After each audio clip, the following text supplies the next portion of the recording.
नमस्कार मित्रांनो. आता 10वी आणि 12वीचे रिझल्ट लागण्याची वेळ आलीच आहे आणि त्यासाठी सर्व विद्यार्थ्यांना शुभेच्छा. खरं हा फेज खूप महत्त्वाचा आहे लाईफमध्ये, 10th आणि 12th, कारण हा ठरवतो तुम्ही जीवनामध्ये काय बनणार. So this is called transition phase. ह्याच्यामध्ये जो योग्य निर्णय घेतो तो जीवनात यशस्वी होतो. हे समजून सांगण्यासाठी मी तुम्हाला एक गोष्ट सांगणार आहे. एक वैद्य होते आणि त्यांना 3 मुलं होती. तर त्या वैद्यांना असं वाटलं आपण 3 मुलांना वैद्यकीयचं शिक्षण द्यावं, म्हणजे पुढे हे आपला व्यवसाय सांभाळतील.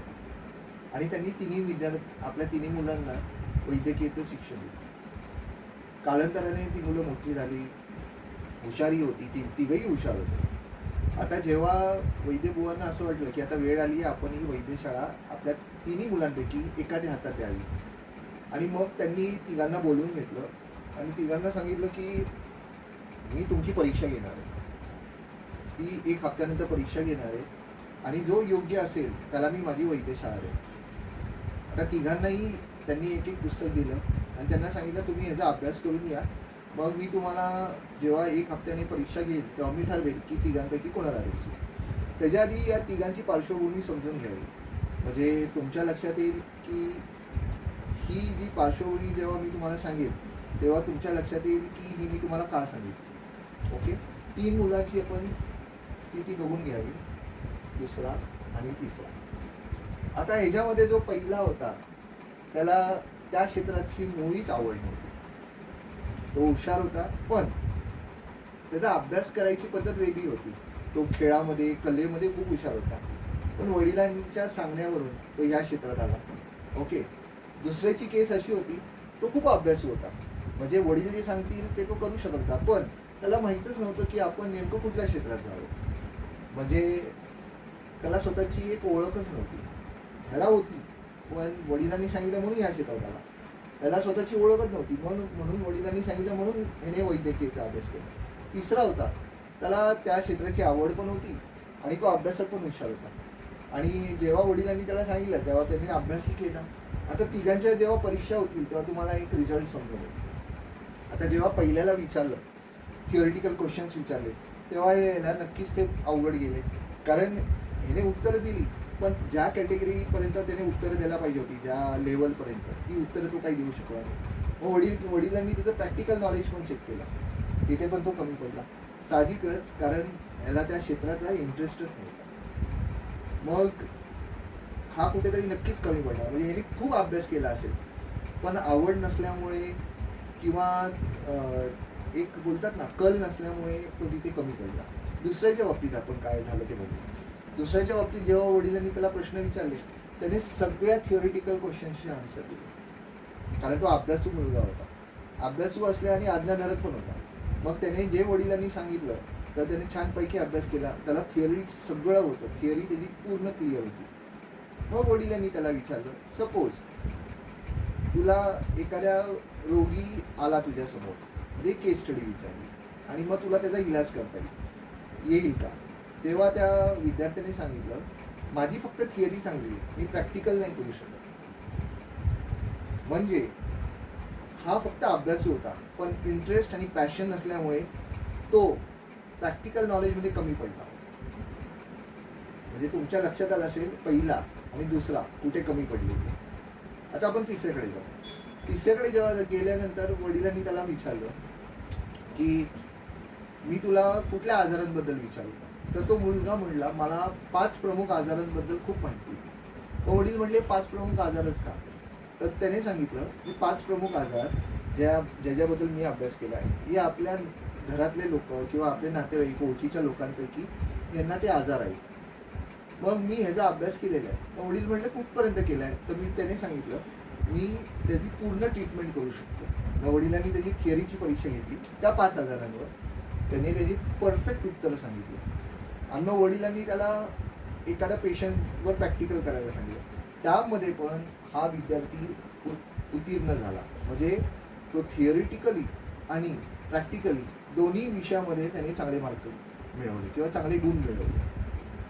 आता ही गोष्ट मला तुम्हाला सांगण्याचं कारण की ह्या तिघांपैकी जर कोणाला ती वैद्यशाळा द्यायची असेल तर मला असं वाटतं की तुम्हाला पण हे पटेल की ती वैद्यशाळा मिळणार ह्या तिसऱ्या मुलाला. ह्या दोन्ही मुलांना नाही मिळणार, भलेही त्यांचं शिक्षण त्या क्षेत्रात झालं असेल तरी. आता तुमच्या मनात असा प्रश्न आला असेल की मी 10वी आणि 12वीचा रिझल्ट जो लागणार आहे त्यावेळी ही गोष्ट का सांगावी. तर पालकांनो आणि विद्यार्थी मित्रांनो, जेव्हा 10वी आणि 12वीचा रिझल्ट लागतो आणि हा आपल्या करिअरमधला एक इम्पॉर्टंट ट्रान्झिशन फेज आहे, त्यावेळी जे करिअर, जी दिशा तुम्ही निवडाल ते पुढे ठरवणार तुम्ही यशस्वी होणार का अपयशी. तुमच्या एक लक्षात आलं असेल, बहुतांश मुलं ह्या कॅटेगरीमध्ये येतात. त्यांना वेगळं कल असतो, जसं खेळणं, एखादा खेळ, एखादी कला. आणि असे उदाहरणं खूप आहेत की अभ्यासात ती हुशार नसून सुद्धा काही वेगवेगळ्या क्षेत्रामध्ये खूप नाव कमवलं, पण तो क्षेत्राची माहिती नसणं किंवा पालकांना त्याची जाणीव नसणं आणि संवाद नसल्यामुळे ते पालक त्याला अभ्यास करायला लावतात. मग तो विद्यार्थी म्हणजे आता अभ्यास करायचा म्हणून तो अभ्यास करतो, पण त्याचा कलच नसतो. ना तो खेळात पुढे जात, ना कलेत पुढे जात, ना अभ्यासात पुढे जात. मग अशा मुलांची संख्या जवळजवळ 33.33 आपण अशी धरू. म्हणजे योग्यता सगळी असून सुद्धा चुकीचं क्षेत्र निवडल्यामुळे बहुतांश विद्यार्थी मागे राहतात. आता दुसऱ्यांची कॅटेगरी, इथे पण आपण बघू 33.33. ही कॅटेगरी अशी आहे की ही मुलं खूप अभ्यासू असतात. म्हणजे तुम्ही त्यांना सांगितलं अमुक क्षेत्रामध्ये जा, तर ते तिकडे जाऊन अभ्यासही करतील. पण ह्यांचा एक प्रॉब्लेम असतो, तो म्हणजे ह्यांना माहितीच नसतं की आपण कुठल्या क्षेत्रात जाऊ. म्हणजे कुठेतरी ते हार्ड स्किल चांगलं असतं, पण सॉफ्ट स्किलमध्ये कमी करतात. They are not clear about their future, किंवा त्यांनी कुठल्या करिअरमध्ये जावं. मग जे लोक सांगतात ते निमूटपणे ते करतात आणि ते मार्कही काढतात. पण जेव्हा करिअरमध्ये एक्सेल करण्याची गोष्ट येते तेव्हा ते कमी पडतात. कारण का, त्यांचा त्यात इंटरेस्ट आणि पॅशन नसतो. आणि हे त्यांना कधी कळतं जेव्हा ते त्या क्षेत्रामध्ये उतरतात. मग कुठेतरी आपण चुकीच्या क्षेत्रात आल्यामुळे आपण कुठेतरी मागे राहतोय किंवा आपली घुसमट होते ही त्यांना जाणीव होते.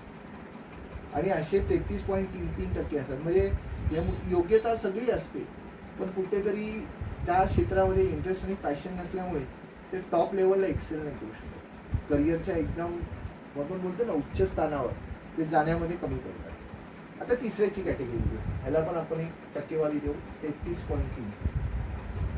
ही मुलं हार्ड स्किलमध्ये पण असतात आणि सॉफ्ट स्किलमध्ये पण असतात. त्यांना क्लिअरली माहिती असतं की मला जीवनात काय करायचं आणि हे स्पष्टपणे आपली मतं मांडतात. जसं त्या इंटरव्ह्यूच्या वेळी पण त्यांनी सांगितलं की मला 5,000 माहिती आहे आणि त्याच्या वडिलांनी पण ते मान्य केलं.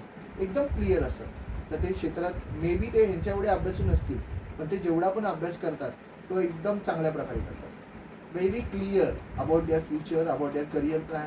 आणि तुमच्या लक्षात आलं असेल अशीच लोक किंवा असेच विद्यार्थी जीवनामध्ये पुढे जातात. त्यांना चांगले पोझिशन मिळतात, पुढे चांगल्या पदावर जातात, काही त्यांना ऑन्ट्रप्रेनर पण म्हणतात. मग ही गोष्ट मला आज सांगण्याचं कारण, जो 10वी आणि 12वीचा रिझल्ट लागणार आहे, तर माझी अशी अपेक्षा आहे म्हणजे पालकांकडून आणि विद्यार्थ्यांकडून, प्लीज प्लीज प्लीज करिअर निवडताना चूक करू नका. पालकांना विनंती आहे, आपल्या पाल्याशी कृपया संवाद साधा, समजून घ्या त्याला कुठलं क्षेत्र आवडतं. म्हणजे नुसत्या टक्केवारी किंवा तो अभ्यासू आहे म्हणून त्याला एखाद्या क्षेत्रामध्ये टाकू नका. समजून घ्या की त्याचा कल कुठल्या क्षेत्राकडे आणि त्या क्षेत्रामध्ये तो जर गेला तर तो नक्कीच त्या क्षेत्रामध्ये एक्सेल करेल. विद्यार्थ्यांना पण विनंती आहे, तुमची मतं क्लिअरली मांडायला शिका. म्हणजे एक म्हण आहे ना, ऐकावे जनाचे आणि करावे मनाचे. तुम्ही सगळ्यांचं ऐका, पण मनाचा निर्णय घ्या. आणि मनाचा निर्णय घेताना आपलं पॅशन, आपला इंटरेस्ट कुठल्या क्षेत्रात आहे हे आधी बघा. तुमची आता काही शब्द मी तुम्हाला सांगणार आहे जे करिअर निवडताना तुम्हाला उपयोगी पडतील. पहिलं, तुमच्यातले क्वालिटीज, ओके, तुमच्यातली स्किल्स आणि तुमच्यातले एबिलिटीज, या तिन्ही गोष्टींचा विचार करून तुम्ही तुमचं क्षेत्र निवडावं. आणि तिसऱ्या कॅटेगरीच्या मुलांना तर ते बहुतेक प्रमाणात माहितीच असतं कुठेतरी त्यांचं आणि पालकांचा संवादही चांगला होतो आणि ते योग्य क्षेत्रात जातात. आता खूप वेळा समजा जर तुम्हाला ह्याच्यामध्ये काही समस्या आली संवाद करताना किंवा करिअर निवडताना, तर तुम्ही का नाही एखाद्या करिअर काउन्सिलरकडे जात, का नाही तुम्ही त्याकडून सल्ला घेत? म्हणजे शिक्षणावर तर आपण एवढा खर्च करतो, मग करिअर निवडताना थोडंसं रुपयांकडे का बघतो आपण? म्हणून माझी पालकांना आणि विद्यार्थ्यांना अशी विनंती आहे की मित्रांनो, हा important phase of your life आहे. रिझल्ट नंतर तुमचं करिअर निवडणं हा एक इम्पॉर्टंट फेज आहे. ही जी चूक या पहिल्या आणि दुसऱ्याने केली ती तुम्ही करू नये. तिसऱ्यासारखं आपलं करिअर निवडा, ज्यामध्ये तुमची एबिलिटीज, तुमच्या स्किल्स आणि तुमच्या क्वालिटीज मॅच करतात. तर आता 10वी आणि 12वीचा रिझल्ट लागणारच आहे. त्यासाठी सगळ्या विद्यार्थ्यांना शुभेच्छा आणि तुमच्या भावी यशस्वी आयुष्यासाठी पण शुभेच्छा.